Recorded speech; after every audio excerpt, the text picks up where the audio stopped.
नमस्कार दोस्तों। सबसे पहले तो मैं पूर्व केंद्रीय मंत्री श्री कपिल सिब्बल जी, श्री सलमान खुर्शीद जी, अखिल भारतीय कांग्रेस कमेटी के लीगल डिपार्टमेंट के हमारे सम्मानित अध्यक्ष तनखा साहब और दो हमारे और साथी एडवोकेट सतीश यूके, जो विसल ब्लोअर भी हैं और एक्टिविस्ट भी हैं, और श्री सूर्यकांत, जो आरटीआई एक्टिविस्ट हैं। आप दोनों नागपुर से हैं। आपका आज इस प्रेस गोष्ठी में स्वागत करता हूं। आज कांग्रेस पार्टी के सभी सम्मानित नेतागण और समाज में जीवन से जुड़े, न्यायपालिका की शुचिता और निष्पक्षता से जुड़े महत्वपूर्ण मुद्दों को उठाने वाले दो हमारे सम्मानित साथी नागपुर से आए हैं। एक अति महत्वपूर्ण मुद्दा जो इस देश की न्यायपालिका की निष्पक्षता, इस देश की न्यायपालिका की प्रतिबद्धता और इस देश की न्याय प्रणाली की जिम्मेवारी, पारदर्शिता और जवाबदेही उससे जुड़ा है, उसको लेकर हम आपके बीच में उपस्थित हुए हैं। बगैर किसी देरी के मैं दरख्वास्त करूंगा आदरणीय श्री कपिल सिब्बल जी से कि वो पूरे मामले का संज्ञान आपको देंगे। आदरणीय सिब्बल साहब।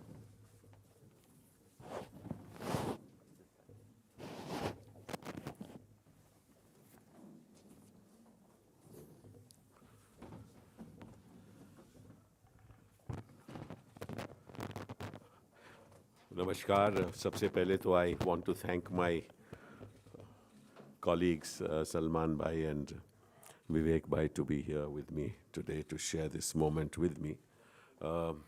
This is really truly a historic moment and I'll tell you why very quickly. जुलाई 2017 की बात है कि सतीश यूके जी मेरे पास आए। ये एक एक्टिविस्ट हैं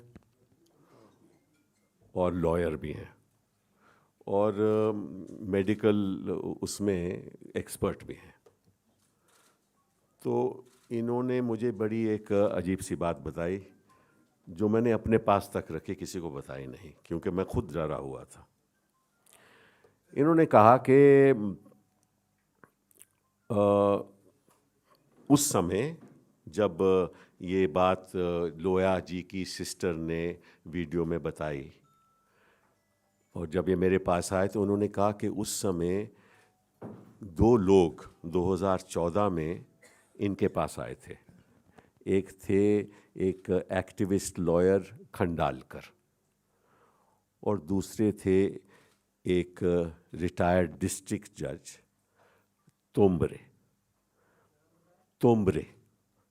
वो इनसे मिले और उन्होंने कहा कि जज लोया साहब आपसे कुछ आग्रह करना चाहते हैं। तो उन्होंने पूछा क्या? बोले ये वो डरे हुए हैं और वो निष्पक्षता के साथ अपना फैसला करना चाहते हैं कि वो एक अहम मुद्दा उनकी कोर्ट में है, सोहराबुद्दीन का मुद्दा, आप जानते हैं। और वो आपसे बात करना चाहते हैं क्योंकि आप एक एक्टिविस्ट लॉयर हो, तो आपकी मदद लेना चाहते हैं कि किसी तरीके से जो प्रेशर उनके ऊपर पड़ रहा है उसको नज़रअंदाज किया जाए, उसको डाइवर्ट किया जाए। और खंडालकर साहब और तोम्बरे साहब नागपुर के हैं, तो वो लॉयर साहब को अच्छी तरह से जानते थे। उनके द्वारा ये मैसेज आया और वो आपसे बात करना चाहते हैं। तो उन्होंने मुझे बताया कि कुछ दिन के बाद किसी और जगह ये तीनों लोग गए और एक और शख्स आया और मोबाइल फ़ोन के साथ उन्होंने जज लोया साहब के साथ बात की, वीडियो कॉन्फ्रेंस की। और जज लोया साहब ने इनको बताया कि मैं बहुत भारी प्रेशर में हूँ और मेरे पास एक ड्राफ्ट ऑर्डर भेजा गया है और लोग चाहते हैं कि मैं 31 अक्टूबर से पहले उस ड्राफ्ट ऑर्डर के ऊपर दस्तखत कर दूं। नहीं, मैं तो एक साधारण सा जज हूं, मैं इस प्रेशर में इसमें पड़ना नहीं चाहता। मैं सच्चाई में एक फैसला करना चाहता हूं। तो आप मेरी मदद कीजिए। आपने कई ऐसी संघर्ष किया है लोगों के साथ, आपने पहले भी मुकदमे लड़े हैं, आप विसल ब्लोअर हो, मेरा भी थोड़ा मेरी मदद कीजिए। तो इन्होंने उनसे कहा कि देखिए, मैं इतना बड़ा आदमी तो हूँ नहीं, यहाँ तो बड़े बड़े लोग इन्वॉल्व हैं, तो मैं कैसे आपकी मदद कर पाऊँगा ये मैं नहीं जानता, लेकिन कोशिश ज़रूर करूँगा। तो उसके बाद ये वापस जब चले आए तो उन्होंने सोचा कि क्यों ना दिल्ली आएँ और दिल्ली आकर एक सीनियर एडवोकेट के साथ मिले ताकि उनकी सलाह भी इनको मिल जाए।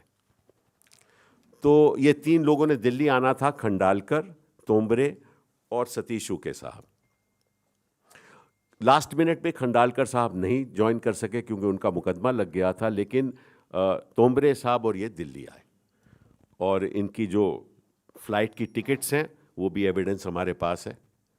और यहाँ वो 3-4 दिन रहे, एक होटल में रहे, वो भी एविडेंस इनके पास है, वो भी हम जानते हैं कि यहाँ रहे।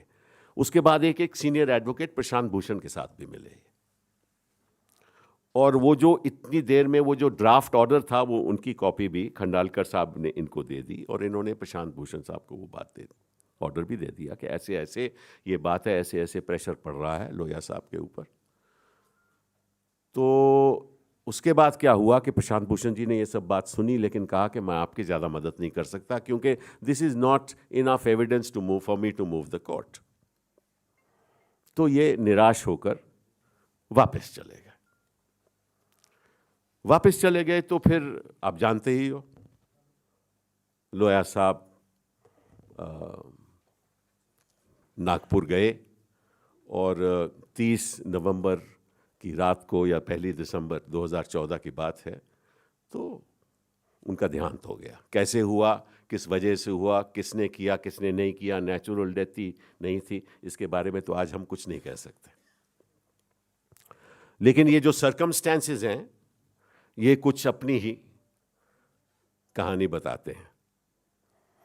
तो उसके बाद लगभग 2015 में, अक्टूबर 2015 में खंडालकर साहब का इनको फोन आया, इनसे साथ संपर्क हुआ। बोले कि ऐसा है कि मुझे भी नागपुर से धमकियां मिल रही हैं, मेरी जान भी खतरे में है। शायद उन लोगों को मालूम हो गया था कि वो जो ऑर्डर की कॉपी है वो लोहिया साहब ने इन लोगों को दे दी है। तो इन्होंने कहा फिर मैं क्या कर सकता हूं। तो ये नोट कर लीजिए डेट, 29 नवंबर 2015 को खांडलकर साहब को 8 स्टोरी बिल्डिंग से डिस्ट्रिक्ट कोर्ट में गिरा दिया गया और उनकी मौत हो गई। 29 नवंबर 2015, 8 स्टोरीज। उनकी फैमिली ने, और ये टाइम्स ऑफ इंडिया में रिपोर्ट भी है, आप गूगल कर सकते हो, उनकी फैमिली ने कहा कि ये सरासर इसके पीछे कोई षड्यंत्र है, ये मर्डर है कहा गया। और 2 दिन के बाद वो बॉडी मिली, छुट्टियां थी, डिस्ट्रिक्ट कोर्ट की छुट्टियां थी, 2 दिन के बाद बॉडी मिली। तो कब उनकी मृत्यु हुई ये हम नहीं जानते। ये है 29 नवंबर 2015 की बात। फिर अगले साल, उसके अगले साल तोमरे साहब ने इनको फ़ोन पे और बाकी इनको बोला कि भाई मेरे भी जान खतरे में है, मुझे भी वही लोग, नागपुर के लोग, और उसमें 2 लोगों के नाम आए, 2 लोगों के नाम दिए कि इन 2 लोगों ने हम धमकियां दे रहे हैं। वो नाम भी इनको बताए गए। और ये फिर मई की बात है, 16 मई 2016 में थोम्बरे का भी देहांत हो गया। वो सुना है कि वो एक रेलवे जर्नी कर रहे थे, अपर बर्थ से गिर गए और उनकी स्पाइनल कॉर्ड टूट गई और उनकी मृत्यु हो गई। 16 मई 2016। तो ये बात और ये वाक़या अपने आप में एक अद्भुत कहानी आपके सामने पेश की गई है। अब हमें ऐसा लगता है कि इसके पीछे कुछ ना कुछ था, और फिर हाल ही में इनके अपने दफ्तर में, हालांकि इनका घर, इनका शेड है, दफ्तर शेड के नीचे है, तो इनका घर कोई 50 कदम दूर है। तो एक दिन ये अपने दफ्तर से निकले और 2 मिनट बाद कोई 500 टन का कोई सरिया वगैरह इनके शेड पे गिर गया और शेड खत्म हो गया। ये यहाँ बैठे हुए हैं। तो हिंदुस्तान में ये हो रहा है, और आज हम आपके पास क्यों आए हैं? 3 वकील क्यों आए हैं? क्योंकि जिस देश में वकील बरादरी जो लोगों के हकों की हिफाजत में खड़ी रहती है, अगर वो टारगेट बन जाए, और जिस देश में जो संगीन मामले जज के आगे लगे हुए हैं वो टारगेट बन जाए, तो लोकतंत्र बचेगा कैसे?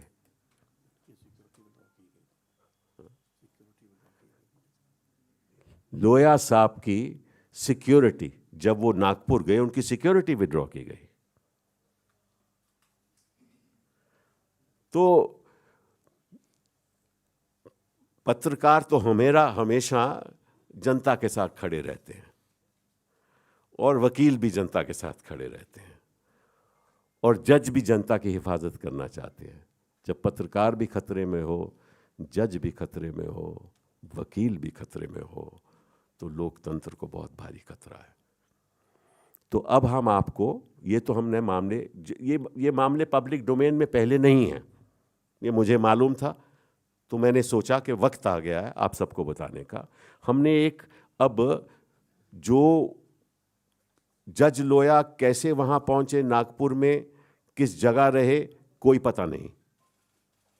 वो जो वीआईपी जहाँ गेस्ट हाउस है, जहाँ सब वीआईपी लोग रहते हैं, उसका ओरिजिनल रजिस्टर हमारे पास है। उसमें ये नहीं मालूम कि जज लोया वहाँ रहे कि नहीं। उनका वहाँ कोई किसी कॉलम में उनका नाम नहीं है, रजिस्टर के कॉलम में नाम नहीं है। कैसे वहाँ पहुँचे ये भी नहीं मालूम। हवाई जहाज के द्वारा पहुँचे, रेलवे से द्वारा पहुँचे, ये भी नहीं मालूम। पोस्टमार्टम हुआ, उसके बारे में सतीश आपको खुद बताएंगे। लेकिन इस समय ये वाक्य बताने के बाद मैं आपको एक पावर पॉइंट प्रेजेंटेशन दिखाना चाहता हूँ। 5-7 मिनट लगेंगे, आप वो देखिए।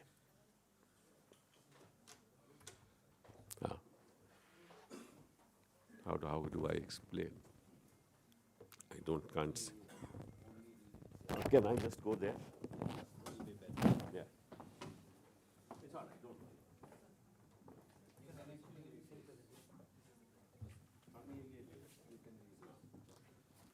So a serious threat to justice, some serious questions unanswered, some important facts will be placed in public domain, lack of police investigation to cover up issue of suspicious death of Judge Loya. Next, please. 27 September 2012, Honorable Supreme Court transferred Sohrabuddin Sheikh fake encounter case out of Gujarat State to Special CBI Court, Bombay. Why was Judge J.T. Utpat, Judge Loya's predecessor in Sohrabuddin fake encounter case, transferred from hearing the case despite Supreme Court order specifying that the same judge will hear the matter from beginning to the end? ये बहुत महत्वपूर्ण बात है, क्योंकि supreme court का फैसला था कि जो जज सोहराबुद्दीन का केस सुन रहा है उसका तबादला नहीं होगा, उसकी ट्रांसफ़र नहीं होगी। लेकिन फिर भी मोहित शाह साहब, जिनके ऊपर लोया की सिस्टर ने आरोप लगाया है 100 करोड़ का उन्होंने ऑफर किया, मोहित शाह साहब चीफ जस्टिस थे, तो उन्होंने जज की ट्रांसफ़र की और जज उत्पत वहाँ जो थे जज उनकी ट्रांसफ़र की, क्योंकि ये मोहित शाह ही बता सकते हैं। जज लोया वॉज वर्किंग एज रजिस्ट्रार, उस समय रजिस्ट्रार बॉम्बे हाई कोर्ट में ये काम कर रहे थे मोहित शाह के नीचे। तो मोहित शाह और लोया साहब अच्छी तरह से आप एक दूसरे में वाकिफ थे। Next please. अब ये जो है आपको मालूम ही है कि उनकी सिस्टर ने और उनके पिताजी ने, जज लोया के, ये आप सुन चुके होंगे, उन्होंने बयान दिया है। और बयान आप सुनना चाहते हैं? हाँ, तो वो बयान आप सुना दीजिए।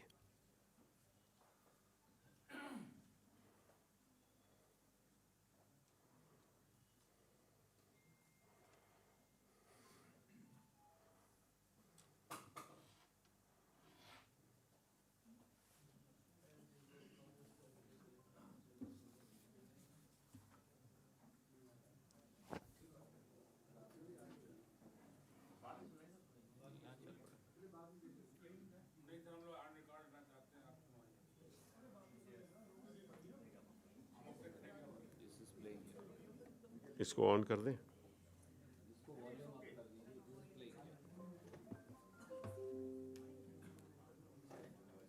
तभी मैंने कहा था ना, इसको चेक कर लेते।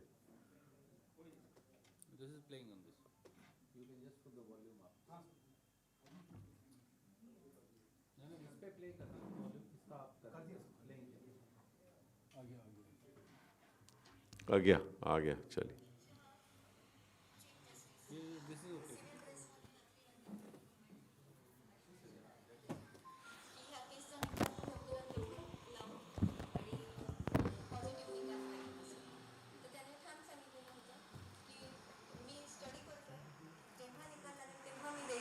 आणि जो निकाल खरा असेल तो निकाल मी देईन.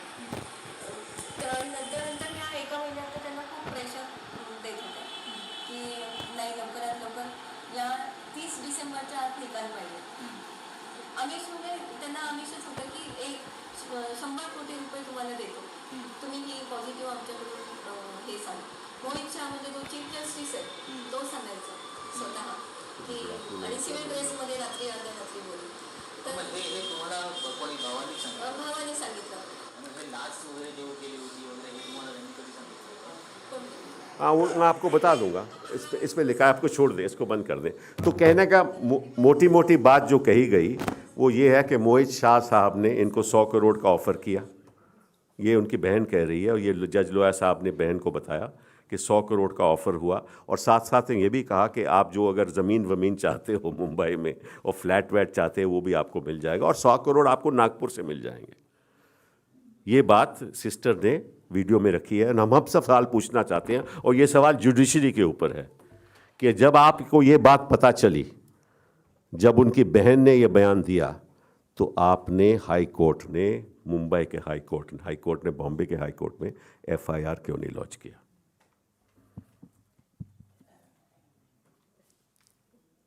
तब जुडिशरी ने पब्लिक इंटरेस्ट लिटिगेशन क्यों नहीं टेकअप की? मामला जुडिशरी ने क्यों नहीं टेकअप किया? अपने जज, अपने परिवार में किसी की हत्या हो जाए, इनका परिवार है ना, हत्या हो जाए, और एक बहन कहे कि भाई ने कहा कि एक एक्स चीफ जस्टिस ने 100 करोड़ की ऑफर दी, और उसके ऊपर FIR ना हो। सुप्रीम कोर्ट का आपको मालूम है एक नॉर्म है कि अगर कोई भी स्टेटमेंट देता है which is the commission of a cognizable offence, तो उसकी FIR करना लाजमी है, अनिवार्य है। तो जुडिशरी ने क्यों नहीं की? किसका बचाव हो रहा था? क्यों बचाव हो रहा था?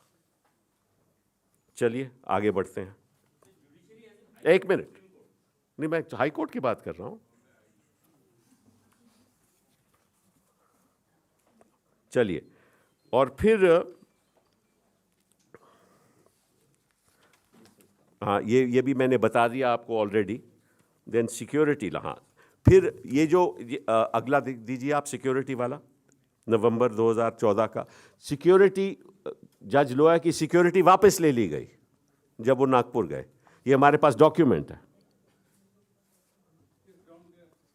कोई ग्राउंड नहीं थी।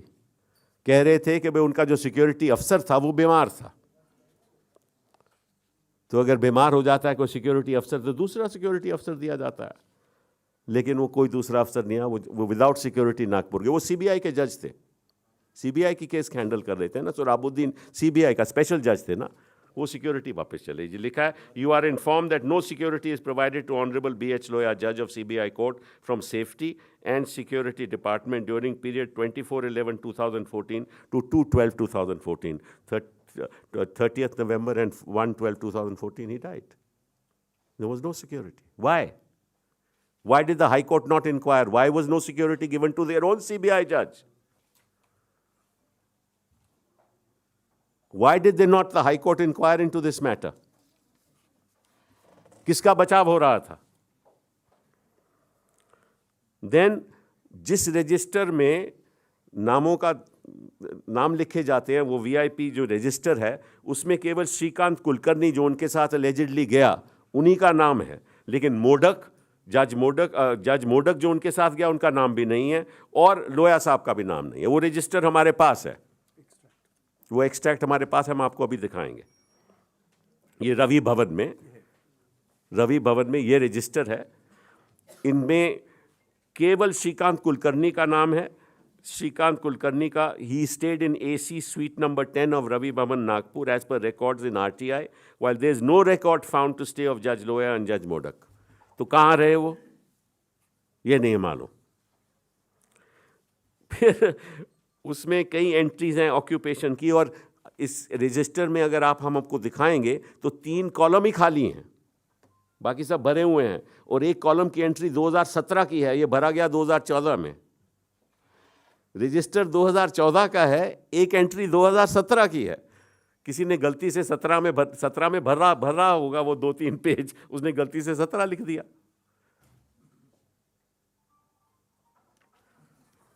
ये रवि भवन के रिकॉर्ड्स हमारे पास हैं। देन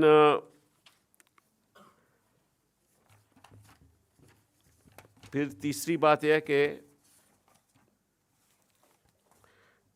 अब सतीश यूके जी आपको बताएंगे कि जो पोस्टमार्टम हुआ। सतीश जी आप बताइए, ये आप अब ले लीजिए, पोस्टमार्टम जो हुआ, क्योंकि ये सब तफ्तीश तो यही कर रहे हैं। जो कि मैं नहीं, ठीक है सर, जो कि मैं एक फॉरेंसिक एक्सपर्ट भी हूँ, तो ये मामले में आपको आसान हिंदी में समझाता हूँ। Slide number 15।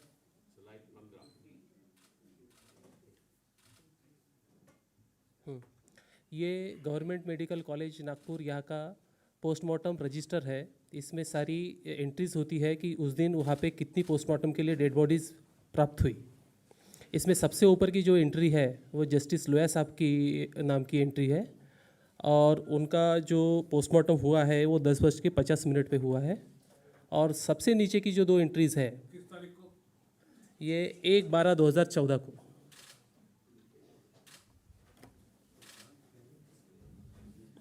और वही डॉक्टर साहब श्री तुमराम, इन्होंने उसी दिन और 3 पोस्टमार्टम किए हैं। उसके बाद में जो नीचे की 2 एंट्रीज़ है वो 1:10 पे 2 पोस्टमार्टम उन्होंने एट ए टाइम किए हुए हैं, ऐसी रिकॉर्ड कह रहा है।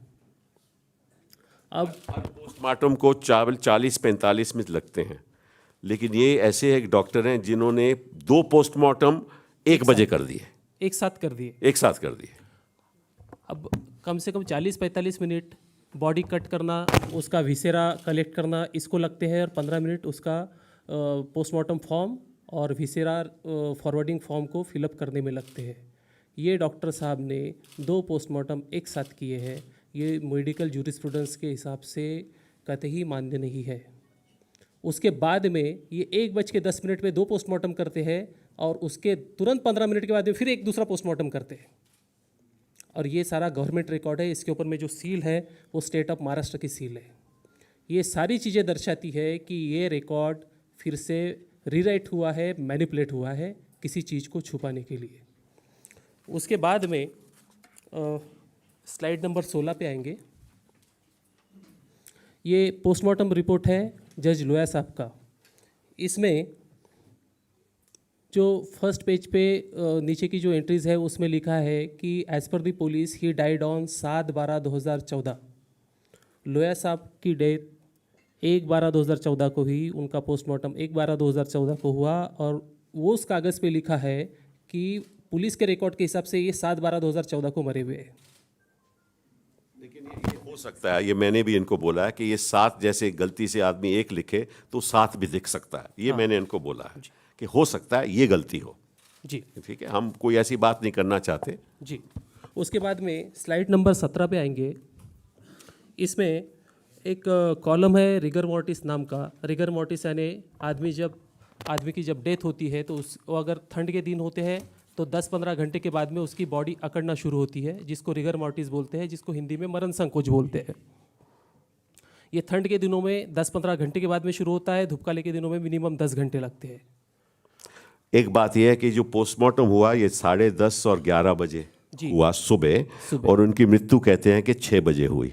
तो नॉर्मली अगर डेथ 6 बजे हो और सर्दी के दिन है, दिसंबर के दिन है, तो रिगर मॉर्टिस आता नहीं है। ठीक है, और पहली रिपोर्ट कहती है पोस्टमार्टम की कि रिगर मॉर्टिस टिप्स पे था।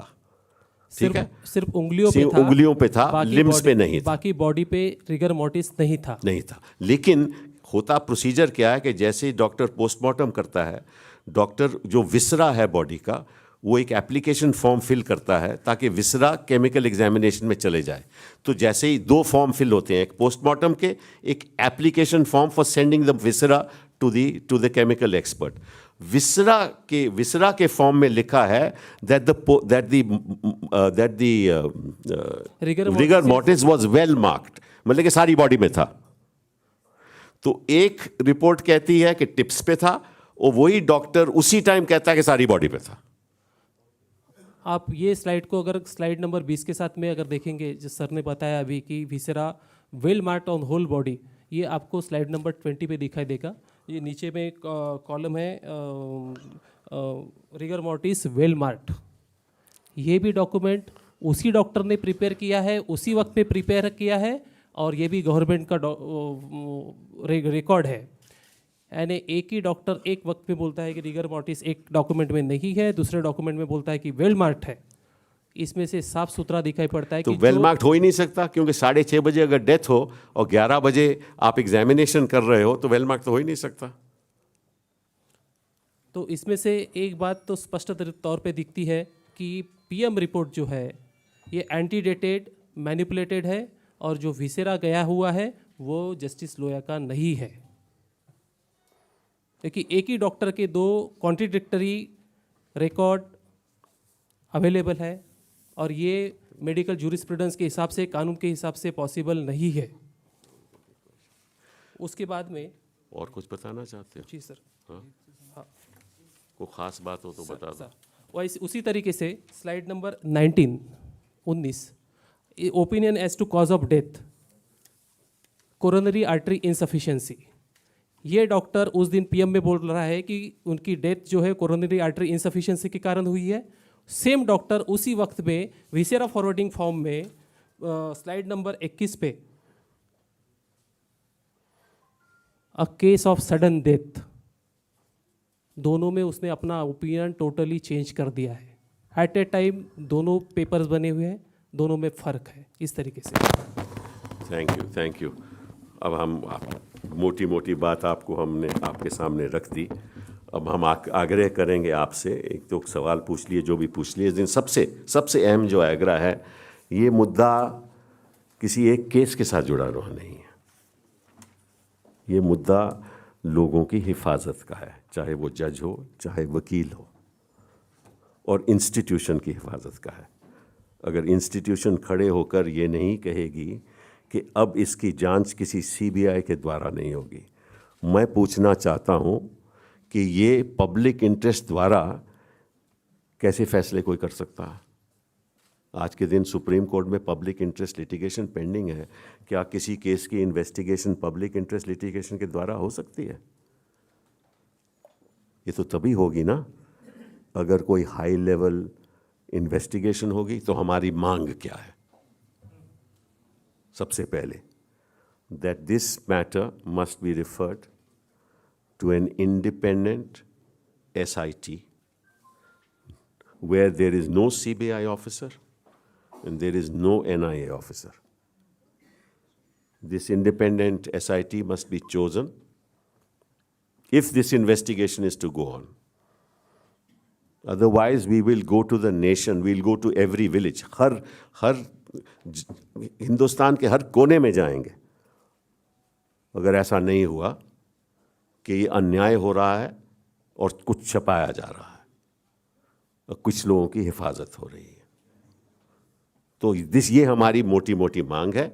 ये पब्लिक इंटरेस्ट द्वारा लिटिगेशन द्वारा नहीं हो सकता और ये इंक्वायरी होनी चाहिए। और सबसे पहले जो बहन की स्टेटमेंट है उसके ऊपर तुरंत इन्वेस्टिगेशन होनी चाहिए और ये भी इंक्वायरी होनी चाहिए कि हाई कोर्ट बॉम्बे में क्यों नहीं हुआ, ये इंक्वायरी क्यों नहीं हुई, और ये सारे रिकॉर्ड सीज करने चाहिए ताकि इसमें कोई गड़बड़ी नहीं हो, आगे कोई इसके मैनिपुलेशन नहीं करे, क्योंकि हिंदुस्तान के इतिहास में कभी ऐसा नहीं हुआ।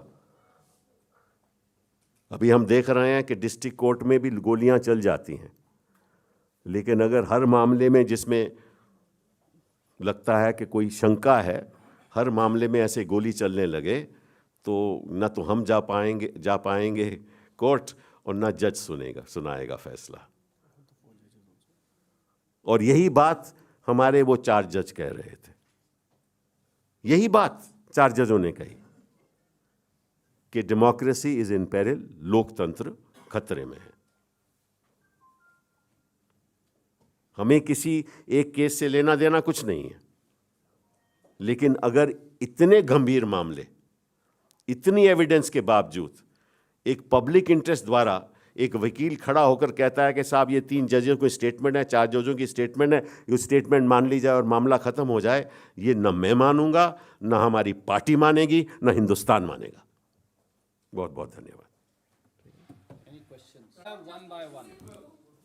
I'll take everybody, but you have to raise your hands and I'll start with you. You said that you want an independent probe that is without CBI, NIA. So what kind of probe are you looking at? Who will investigate? You don't have trust in these agencies. Well, you know the trust of these agencies. Yes, so therefore you should get the name of independent officers. There must be some independent officers like an independent judge like Loya. There must be some independent officers in this country who everybody is agreed upon. They should investigate. Vivek, you want to say something? It's okay. Take questions. Yes? I'll come to you.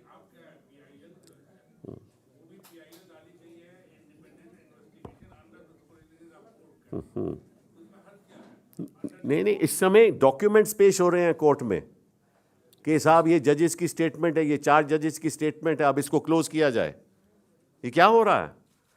और ये देखिए, मैं आपसे पूछना चाहता हूँ, यही पूछना चाहता हूँ कि ये क्या हो, ये महाराष्ट्र सरकार ने ये क्यों ऐसा किया कि अपनी एक छोटी सी अनऑफिशियल इंक्वायरी करके पेश करके जजेस के स्टेटमेंट लेके बोल दिया कि ये जी हम उसके साथ थे और कुछ नहीं हुआ। ये हो क्या रहा है? क्या सरकारें ऐसे करती हैं? उनको कहना चाहिए, महाराष्ट्र सरकार को ये कहना चाहिए, सरकार को कहना चाहिए कि इसमें इंक्वायरी होनी चाहिए। नहीं, मैं किसी के ऊपर आरोप नहीं लगाऊंगा ऐसे, लेकिन इतनी हमें शंका है कि जिस तरह से महाराष्ट्र सरकार सुप्रीम कोर्ट में पेश आ रही है और जिस तरह से उन्होंने 3-4 जजेस की स्टेटमेंट ली है, ऐसे तो कोई तफ्तीश नहीं होती ना। वो जजेस को क्या मालूम? ये सब मालूम है। I'll come to you.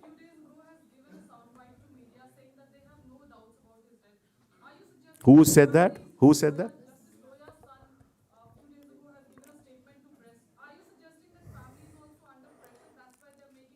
Well, if the sister says that she has grave doubts about his death, and the father says that he has grave doubts about his death, and you and I saw the demeanor of the young man, then you should draw your own conclusions.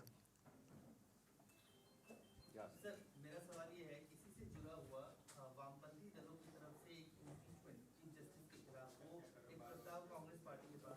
नहीं, देखिए, जहाँ तक impeachment का सवाल है, मामला बड़ा संगीन है और वामपंथी दलों के लोगों ने हमारे साथ भी की है।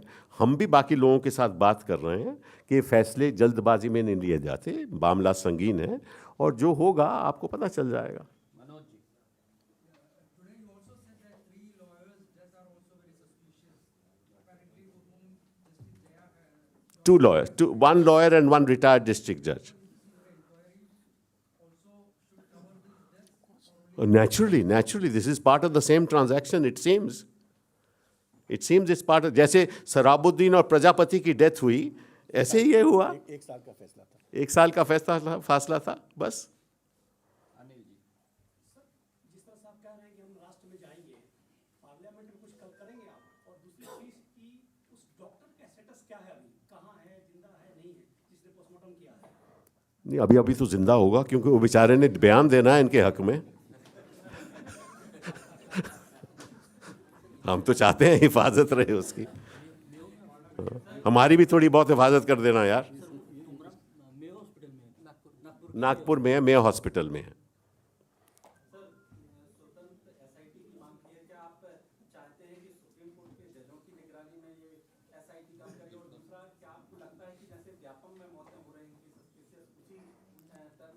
नहीं, ऐसा व्यापम में तो असली लोग बच गए और छोटे लोग फंस गए. तो हम चाहते हैं कि असली गोश्त फंस जाएं और बाकी लोग बच जाएं. अब पहला सवाल तो एसआईटी का है ना, सुप्रीम कोर्ट की निगरानी में होना चाहिए.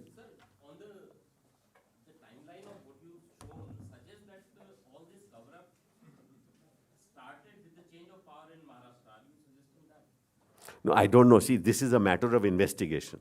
How it happened, who is part of the cover-up, I cannot say. As a political party, we can't make those allegations. But it seems to be a cover-up. Now, who has done it, who has not done it, is it a cover-up? What is the truth is to be investigated. कमले जी then Sunil.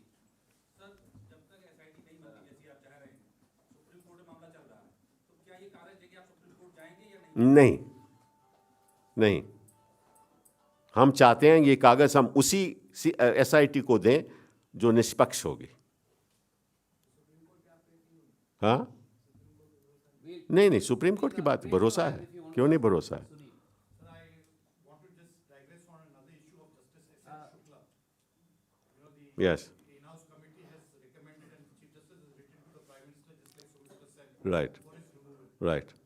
What is the Congress party's position? Will you all support an impeachment motion? Will you support the CJ's recommendation for removal of him?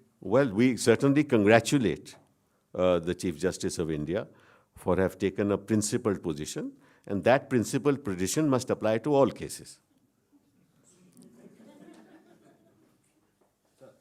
seem to have grave reservations about this case pending before the Supreme Court. You want to wait, or do you think this evidence should be presented there? No, I see. As I said, if the Supreme Court sets up an independent SIT, we will collaborate with it. Are you pleading for it? Sorry? Are you going to plead? I am not there in the case, otherwise I wouldn't be here in the press conference. Thank you. Thank you.